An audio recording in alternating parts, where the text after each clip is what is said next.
Hello friends, कैसे हो आप लोग। होप सो अच्छे ही होगे। दोस्तों, आज का ये सेशन मैं क्लास 11th के लिए लेने जा रहा हूं और इस सेशन में हम देखेंगे टॉपिक वेक्टर को। ऑलरेडी मैंने इसका एक क्लास लिया हुआ है, आप जाके प्लेलिस्ट से चेक कर सकते हैं। तो चलिए आज का ये सेशन अब हम स्टार्ट करते हैं। दोस्तों, आज के इस सेशन का जो हमारा पहला टॉपिक है वो है multiplication of a vector. Vector के बारे में हमने ऑलरेडी कल देख लिया था। यहां पर जो टर्म नया आया है वो है मल्टीप्लीकेशन। मल्टीप्लीकेशन का मतलब क्या? मल्टीप्लीकेशन का मतलब होता है, सपोज मान लीजिए हमारे पास कोई क्वांटिटी है, उस क्वांटिटी को हम कितने टाइम्स बढ़ा सकते हैं या कितने टाइम्स घटा सकते हैं। यानी यहां जो वर्ड आ रहा है टाइम्स, मतलब उतना गुना, उसी का है मतलब मल्टीप्लीकेशन। चलिए, तो यहां पर वेक्टर में इस मल्टीप्लिकेशन का क्या रोल है उसे देखते हैं और समझने की कोशिश करते हैं। यहां लिखा है the multiplication of a vector A by a real number n is another vector n into vector a of magnitude n times and direction same or opposite to that of a depending upon whether n is a positive or a negative number। अच्छा, ये कहना क्या चाह रहा है? कहना ये चाह रहा है, सपोज हमारे पास कोई वेक्टर a दिया हुआ है। अगर मैं इस वेक्टर a को किसी रियल नंबर n से मल्टीप्लाई कर दूं तो वो वेक्टर क्या होगा, इस n से मल्टीप्लाई होकर उतना टाइम्स हो जाएगा। अच्छा, यहां जैसे ही हमने n से इस वेक्टर को मल्टीप्लाई किया, यहां पर बोला है n एक रियल नंबर है, मतलब ये नेगेटिव भी हो सकता है, पॉजिटिव भी हो सकता है ना। तो यहां पर देखिए, अगर ये n नेगेटिव हो गया तो क्या होगा, जो हमारा ओरिजिनल वेक्टर था, समझिए बात, ये ओरिजिनल वेक्टर था, अगर उसमें सिर्फ हम अगर n से मल्टीप्लाई कर दें तो वो हो जाएगा n इंटू ए वेक्टर। लेकिन जो यहां पर n है, अगर मैं यहां माइनस n से मल्टीप्लाई कर दूं इस वेक्टर a को, तो ये वेक्टर क्या हो जाएगा, नेगेटिव बन जाएगा। लेकिन यहां ध्यान से, यहां पर n इंटू ए वेक्टर और वहां पर माइनस n इंटू ए वेक्टर, मैग्नीट्यूड दोनों का सेम ही है, n इंटू ए वेक्टर, बस डिफर क्या कर गया, डिफर यहां कर गया साइन। यानी दोनों एक दूसरे के क्या हो गए, ऑपोजिट हो गए। तो हमने कल नेगेटिव ऑफ वेक्टर देखा था ना, क्या देखा था उसमें कि दो वेक्टर्स आपस में क्या है, ऑपोजिट है, लेकिन दोनों की मैग्नीट्यूड क्या है, सेम है। तो वही बात मैं यहां समझाने की कोशिश कर रहा हूं, दोनों वेक्टर्स क्या हो जाएंगे, ऑपोजिट हो जाएंगे, लेकिन दोनों का मैग्नीट्यूड क्या यहां पर सेम हो जाएगा, यानी n टाइम्स ऑफ ए। अब ये n कुछ भी हो सकता है, यानी ये रियल नंबर की बात किया है। चलिए अब यहां देखते हैं, यहां पर एक वेक्टर हमारा a था, उससे हमने n मल्टीप्लाई किया तो ये वेक्टर हो गया n times of a vector. यानी इसको हम क्या किया, हमने वेक्टर a को अलग लिख लिया, n यहां पर नंबर अलग से रिप्रेजेंट कर लिया। यानी जो हमारे ओरिजिनल वेक्टर है ये a है, और यहां पर हमने इसे n से जब मल्टीप्लाई किया तो ये हो जाएगा इतने टाइम्स। अब ध्यान से एग्जाम्पल के थ्रू इसे समझने की और कोशिश करते हैं। यहां पर सपोज मान लीजिए मेरे पास एक वेक्टर a था, क्या था, वेक्टर a था। यहां पर इसका डायरेक्शन इस तरफ है, यानी टुवर्ड्स ईस्ट। यानी हम जब यहां पर देखते हैं डायरेक्शन पर, तो यहां पर क्या होता है, यहां ईस्ट होता है, यहां वेस्ट होता है, यहां नॉर्थ होता है, यहां साउथ होता है। तो मतलब ये वेक्टर इस तरफ है, मतलब ये वेक्टर ईस्ट की तरफ है, यानी इस वेक्टर का डायरेक्शन ईस्ट की तरफ है, ठीक है। लेकिन जैसे ही हमने इस वेक्टर को क्या किया, -2 से मल्टीप्लाई किया, तो ध्यान दीजिए, यानी माइनस होते ही यहां पर अगर इसका डायरेक्शन इस तरफ था तो अब इस वेक्टर का डायरेक्शन क्या होगा, जस्ट इसके ऑपोजिट हो जाएगा। मैंने कल ही बताया था, जो वेक्टर का हेड होता है वही उसका डायरेक्शन दिखाता है, यानी इसका हेड क्या होगा, जस्ट पलट जाएगा। मतलब अभी ईस्ट में था तो पलट कर क्या हो जाएगा, वेस्ट की तरफ हो जाएगा। अब लेकिन दूसरी बात ध्यान से, यहां पर माइनस का बस इतना ही रोल है कि ये इसके डायरेक्शन को चेंज करेगा। उसके बाद सारा काम इस नंबर का है। नंबर का क्या काम है कि यहां वेक्टर a टाइम्स, यानी जो वेक्टर है जहां 1 टाइम्स था, मतलब यहां जैसे ही हमने 2 मल्टीप्लाई किया तो इसकी जो मैग्नीट्यूड हो गई इस वेक्टर से 2 गुनी हो गई। मतलब ये वेक्टर जो अब नया आया ना -2a, ये मैग्नीट्यूड में क्या होगा, इस पहले वाले वेक्टर से क्या होगा, 2 गुना होगा। इसीलिए क्या है, ये 2 इंटू ए इससे बड़ा दिख रहा है यहां पर। और यहां माइनस का क्या रोल है, माइनस का रोल है खाली डायरेक्शन को दिखाना। उसी तरह यहां पर देखिए, यहां पर भी वेक्टर ए था, यहां पर अब क्या किया हमने, इस वेक्टर ए से 2 को मल्टीप्लाई किया। 2 को मल्टीप्लाई किया तो देखिए पहले भी ये वेक्टर पॉजिटिव ही था, अभी भी 2 से मल्टीप्लाई करके ये वेक्टर पॉजिटिव ही रह गया। मतलब जो इसका पहले से डायरेक्शन था उसका डायरेक्शन अब चेंज नहीं होगा, बस जो चेंज होगा वो क्या चेंज होगा, वो चेंज होगा उसका मैग्नीट्यूड। क्यों, पहले वेक्टर ए था यानी 1 टाइम्स था, अब ये वेक्टर क्या हो गया, इसी वेक्टर का 2 टाइम्स हो गया। यानी इसकी जो लेंथ हो गई, इसका जो वैल्यू हो गया, मैग्नीट्यूड जो हो गया, इससे कितना हो गया, 2 टाइम्स बड़ा हो गया। इसीलिए ये वेक्टर क्या है, इसे 2 टाइम्स बड़ा दिख रहा है। होप सो इतनी बातें आप समझ गए होंगे। चलिए अब आगे देखते हैं।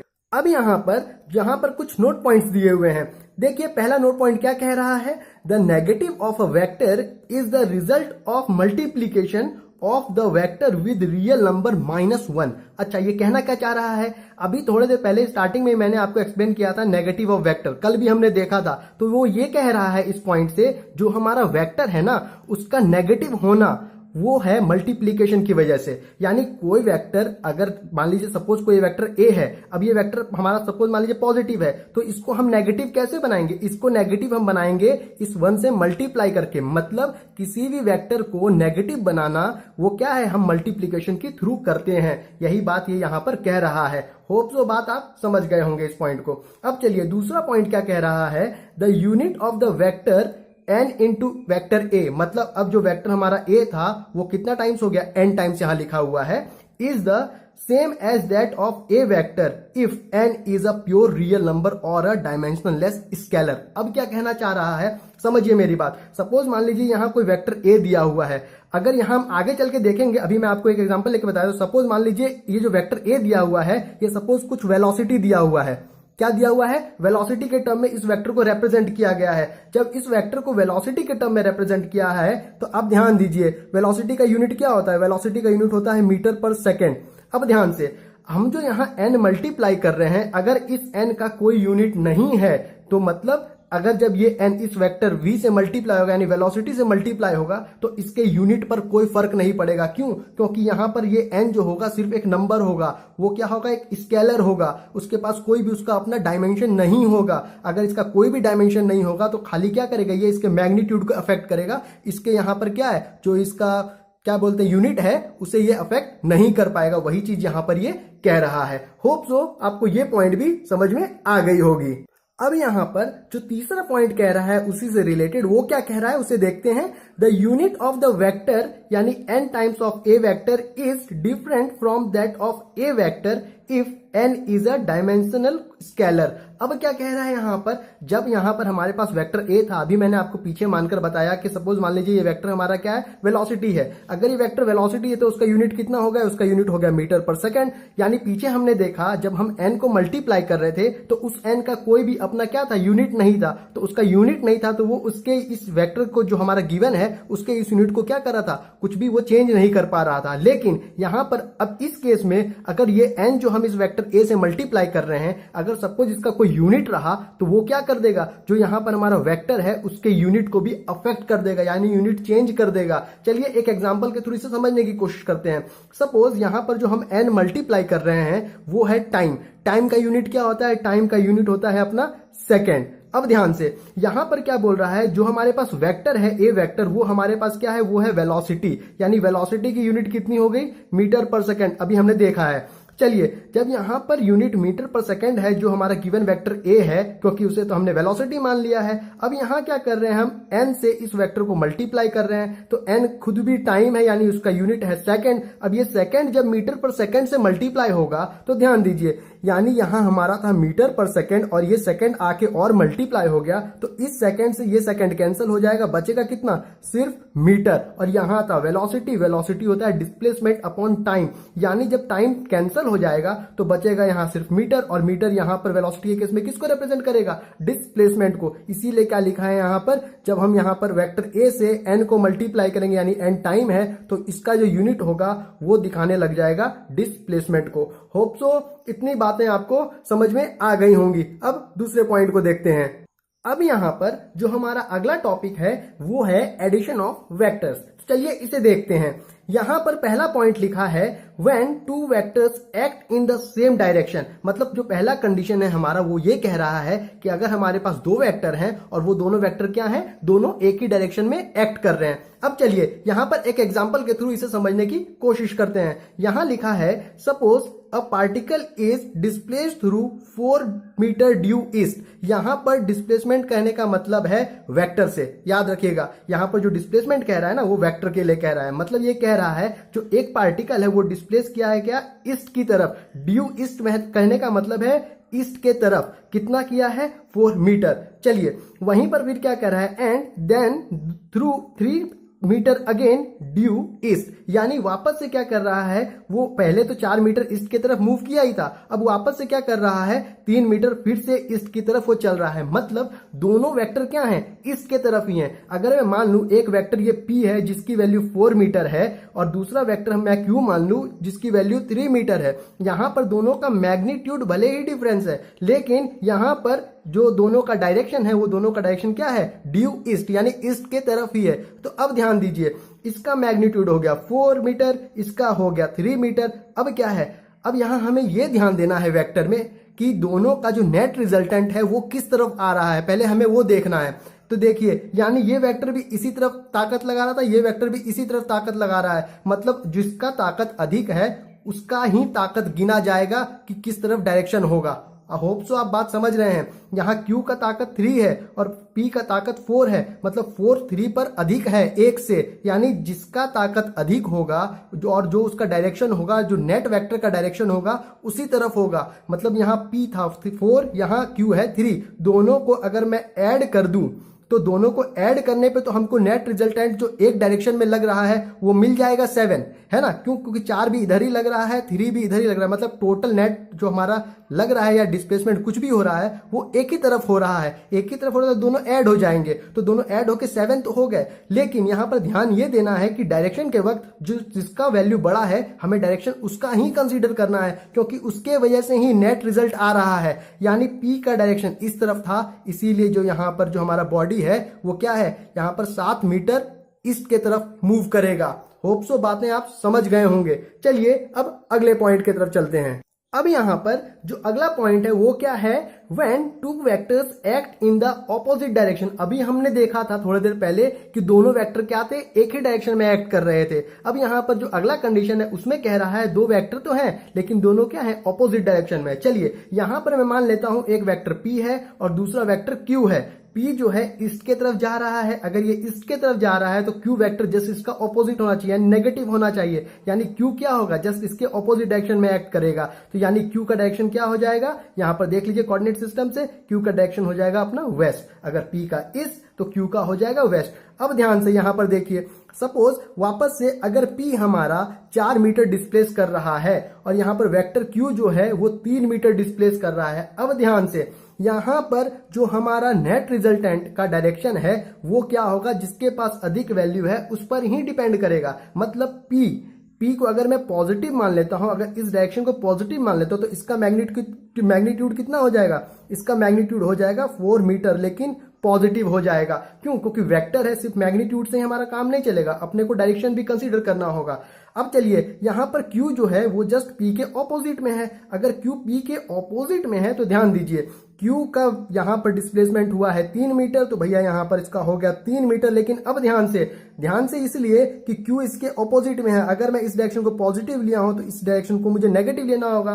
होप सो आप समझ गए होंगे। तो यहां पर 4 और 3, आप एक चीज ध्यान से समझने की कोशिश कीजिए, यहां लिखा है P और यहां लिखा है Q। P जो है अपना पॉजिटिव है, Q जो है अपना नेगेटिव है। अगर मैं नेट रिजल्ट देखूं यहां पर तो P माइनस Q आ रहा है, लेकिन इस माइनस को भी मैं एज अ एडिशन कंसीडर कर सकता हूं, इसको कन्वर्ट कर सकता हूं। यहां पर सब्ट्रैक्शन बोलते तो हैं लेकिन यहां सब्ट्रैक्शन हो नहीं रहा है, रियल में यहां एडिशन ही करते हैं हम, बस खाली क्या है साइन के वजह से प्लस हमारा नेगेटिव हो जाता है। आप ध्यान दीजिए यहां पर P बीच में प्लस करके अगर मैं इस ब्रैकेट में माइनस Q लिख दूं तो कोई दिक्कत है, कोई भी दिक्कत नहीं है। आप देखिए यहां पर P माइनस Q था, इसको मैंने एडिशन के फॉर्म में कन्वर्ट कर दिया। मतलब यहां सब्ट्रैक्ट तो कर रहे हैं दो यहां पर वेक्टर्स को, लेकिन यहां पर ये वेक्टर कहने के लिए है, हो तो यहां ऐड ही रहा है, बस ये माइनस इस प्लस से मल्टीप्लाई होकर बीच में नेट साइन अपना माइनस दे रहा है। होप सो आप बात समझ रहे हैं। वापस से हमें नेट रिजल्ट में इन दोनों को ऐड ही करना है, क्योंकि हम एडिशन ऑफ वेक्टर पढ़ रहे हैं, यानी दोनों क्वांटिटी ऐड ही होंगी। लेकिन यहां पर वेक्टर है तो चूंकि हमें यहां डायरेक्शन कंसीडर करना है तो इसीलिए इस प्लस से ये माइनस मल्टीप्लाई होकर इसे कन्वर्ट कर देगा माइनस में। तो चलिए ये बात तो समझ में आ गई। तो यानी P माइनस Q नेट आ गया, तो यहां 4 था, यहां -3, दोनों का यहां पर जो नेट डिस्प्लेसमेंट आ रहा है 1 आ रहा है, क्योंकि बड़े के पास पॉजिटिव साइन है। मतलब जो हमारा नेट डिस्प्लेसमेंट है ना वो कितना हो रहा है, वो हो रहा है 1 मीटर का। अब ध्यान से किसका वैल्यू बड़ा था, P का वैल्यू बड़ा था 4, यानी इसका डायरेक्शन क्या है, इसका डायरेक्शन इस तरफ है, मतलब इसका अधिक एफर्ट लग रहा है, इसका एफर्ट अधिक लग रहा है, इसीलिए वैल्यू हमारा क्या है, पॉजिटिव आ रहा है, यानी इसी के डायरेक्शन में वैल्यू रह जा रहा है। भले ही नेट रिजल्टेंट हमारा जो है वो 1 मीटर आ रहा है डिस्प्लेस होकर, लेकिन जो डायरेक्शन है वो इस P की वजह से आ रहा है, यानी P का डायरेक्शन ईस्ट में है, तो इसीलिए 1 मीटर ड्यू ईस्ट हो गया। होप सो बातें आपको समझ में आ गई होंगी कि डायरेक्शन कैसे कंसीडर करना है। चलिए अब अगले पॉइंट की तरफ चलते हैं। अब यहां पर जो हमारा अगला पॉइंट है उसे देखते हैं। यहां लिखा है when two vectors are inclined at right angles to each other. अच्छा, इससे पहले हमने दो केसेस देखे, एक में वेक्टर क्या था, दोनों सेम डायरेक्शन में थे, एक में दोनों ऑपोजिट डायरेक्शन में थे। अब इस कंडीशन में क्या कह रहा है, जो दो वेक्टर है हमारा P वेक्टर और Q वेक्टर, वो एक दूसरे से क्या है, राइट एंगल पर है, यानी परपेंडिकुलरली एक दूसरे पर लगे हुए हैं।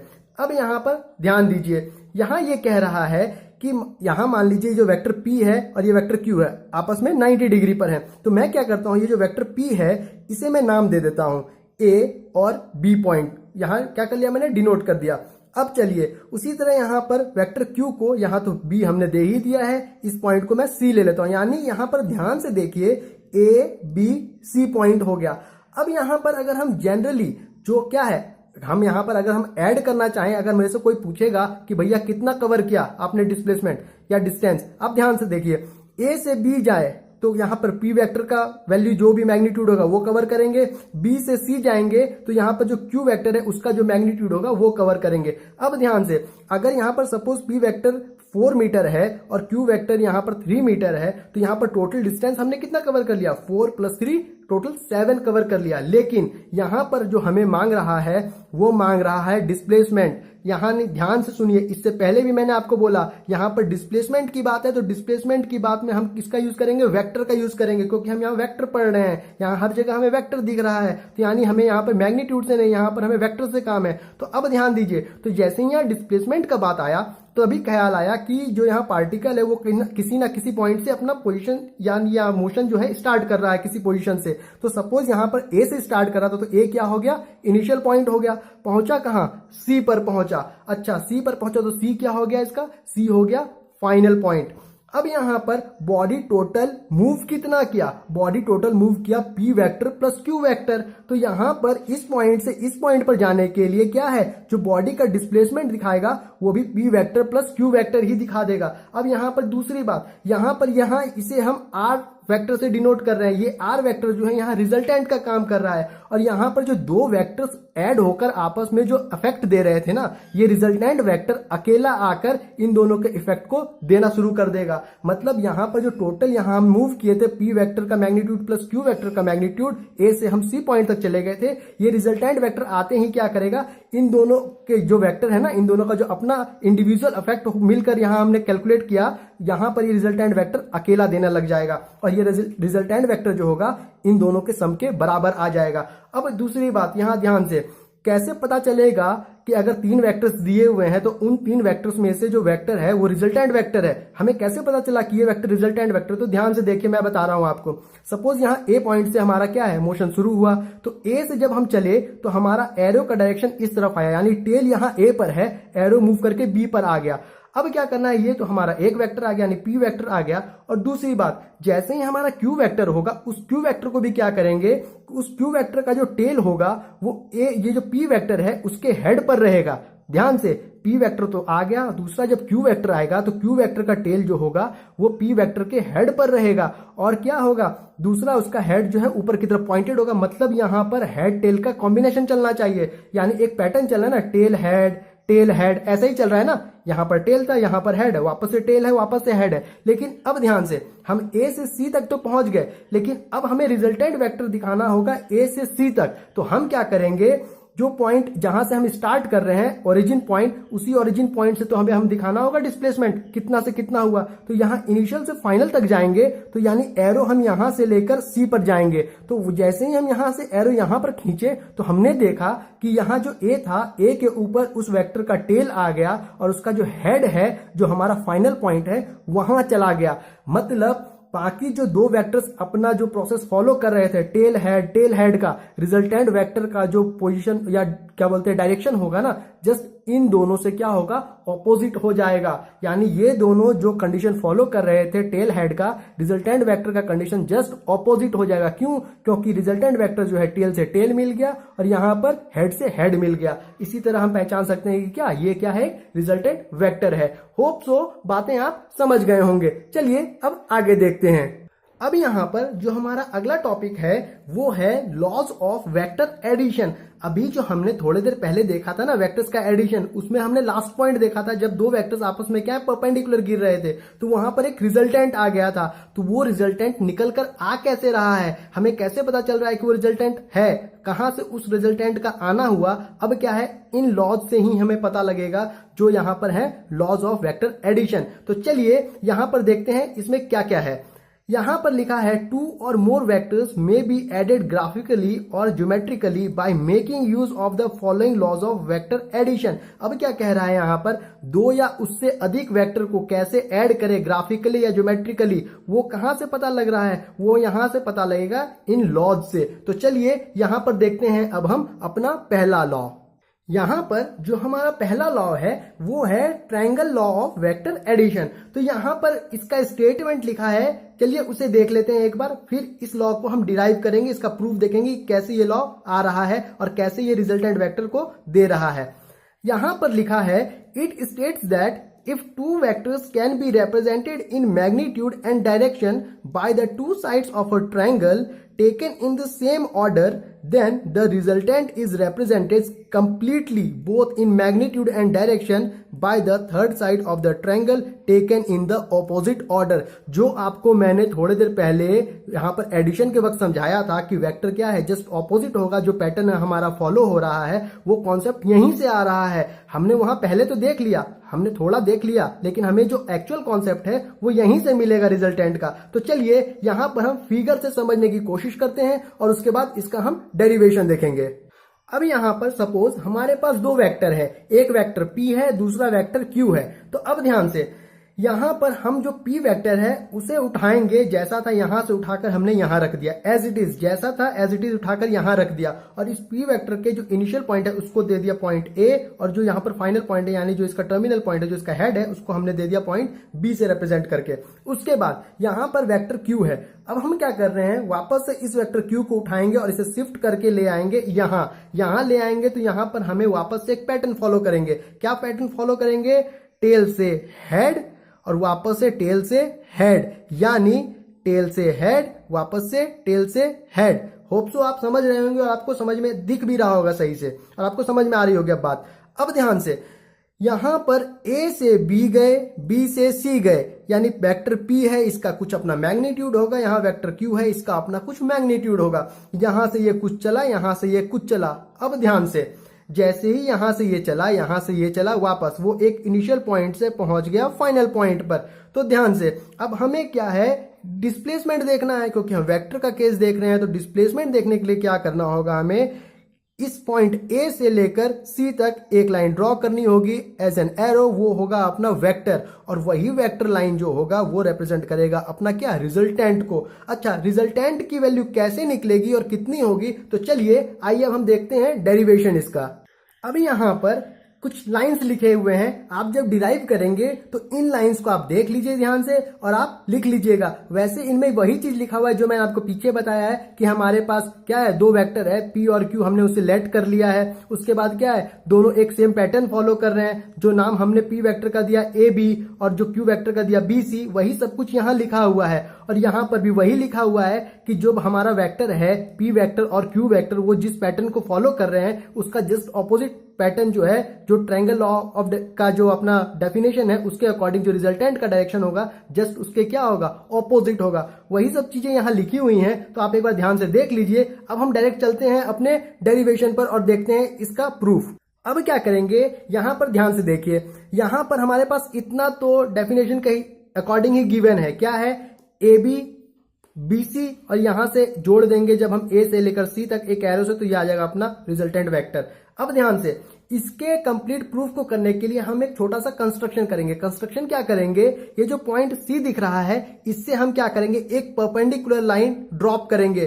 किस पर, ए बी पर, यानी ए बी पर कैसे करेंगे, ए बी को थोड़ा बाहर एक्सटेंड कर लेंगे और यहां पर सी से एक लाइन यहां क्या करेंगे, ड्रॉप करेंगे, कैसा, परपेंडिकुलर, और वहां पर जिस पॉइंट को ये टच करेगा इस ए बी पर, उस पॉइंट को हमने नाम दे दिया ई। अब ध्यान से यहां पर ई पर गिरा है परपेंडिकुलरली, मतलब ई पर जो एंगल बन गया वो 90 डिग्री बन गया। दूसरी बात, यहां पर जब ये रिजल्टेंट वेक्टर इस पॉइंट ए से लेकर सी तक गया तो ये किसी एंगल पर ही गया, तो उस एंगल को हम मान लिए क्या है, हमारे पास एंगल गिवन है बीटा, ध्यान से। और वहीं पर जैसे यहां पर हमने यहां पर परपेंडिकुलर ड्रॉप किया तो वापस से ध्यान में देखिए यहां पर देखकर कि बीईसी ये वापस से क्या है, एक ट्रायंगल बन गया, यानी कैसा ट्रायंगल बन गया, एक राइट एंगल ट्रायंगल बन गया बीईसी। तो क्या हो गया, जैसे ही एक राइट एंगल ट्रायंगल बन गया तो इसके पास अपना एक 90 डिग्री है, तो ये राइट एंगल ट्रायंगल वापस से कोई एक एंगल यहां पर क्रिएट कर रहा होगा। क्यों, क्योंकि ये जो पूरा ट्रायंगल बना है ए बी सी, इसके अंदर का कुछ ये एंगल होगा, जो भी एंगल होगा ये पूरा एंगल क्या है, ये पूरा एंगल 180 डिग्री का है। अगर मैं इसे थीटा मान लूं तो ये एंगल कितना हो जाएगा, 180 डिग्री माइनस थीटा।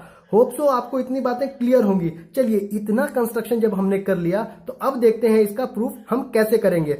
सबसे पहले क्या करते हैं, हम एक सबसे बड़ा वाला ट्रायंगल लेते हैं, ट्रायंगल AEC। कौन सा ट्रायंगल लिया हमने, AEC। इसमें क्या करेंगे, इस ट्रायंगल AEC में जो कि एक राइट एंगल ट्रायंगल है पॉइंट ई पर, देख लीजिए AEC भी एक राइट एंगल ट्रायंगल है, इसमें हम क्या करेंगे, इसमें हम अप्लाई करेंगे पाइथागोरस थ्योरम।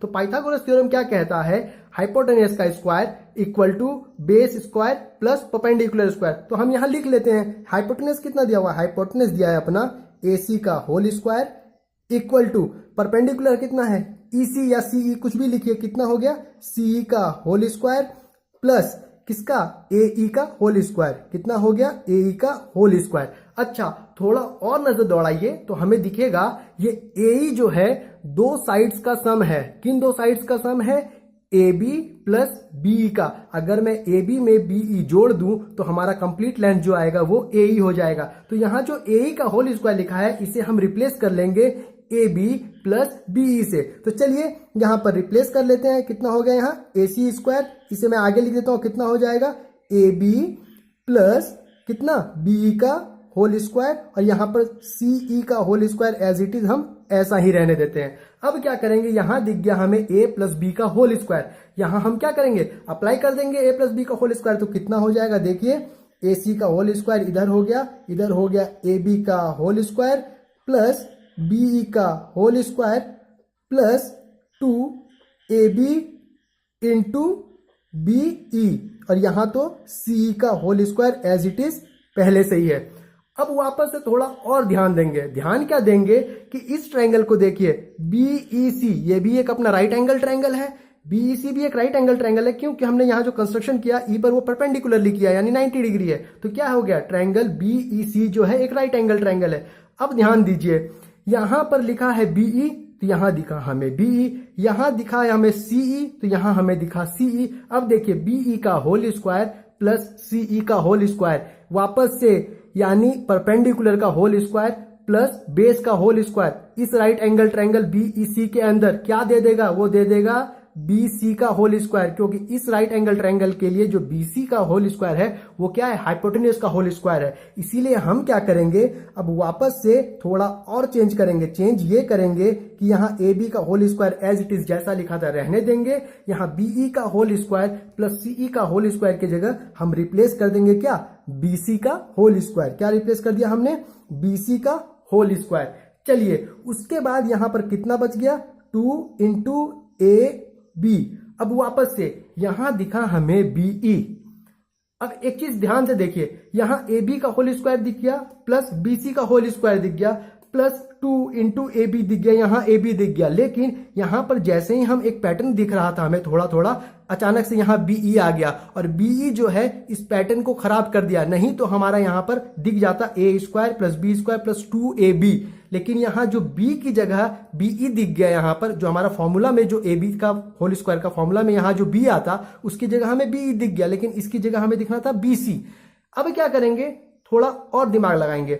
तो इस BE को हम क्या करेंगे, वापस से इस ट्रायंगल में आइए, BEC ट्रायंगल में, वापस से इस राइट एंगल ट्रायंगल BEC में अगर ध्यान से देखेंगे, अगर आपको ट्रिग्नोमेट्री का थोड़ा सा भी सही से नॉलेज होगा तो आप ध्यान दीजिए, यहां है BE और यहां दिखा BC और यहां एंगल थीटा। अच्छा, बेस, हाइपोटेन्यूस और एंगल के बीच का ट्रिग्नोमेट्री में कौन सा रिलेशन होता है? वो रिलेशन होता है अपना कॉस थीटा का। तो कॉस थीटा कितना हो जाएगा, ध्यान से देखिए। कॉस थीटा की अगर मैं वैल्यू लिखूं इस ट्रायंगल BEC के अंदर, तो कॉस थीटा का वैल्यू हो जाएगा बेस अपॉन हाइपोटेन्यूस। बेस कितना है अपना?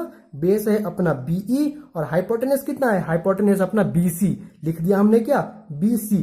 अब ध्यान से यहां पर जैसे ही हमने कॉस थीटा की वैल्यू निकाला, उसके बाद हमें नजर आया कि अच्छा, BE की वैल्यू BC के टर्म में लिखा जा सकता है, लेकिन BC के साथ हमें क्या लिखना होगा? कॉस थीटा मल्टीप्लाई करके लिखना होगा। चलिए, कोई दिक्कत नहीं है, बस हमें यहां पैटर्न चाहिए ना।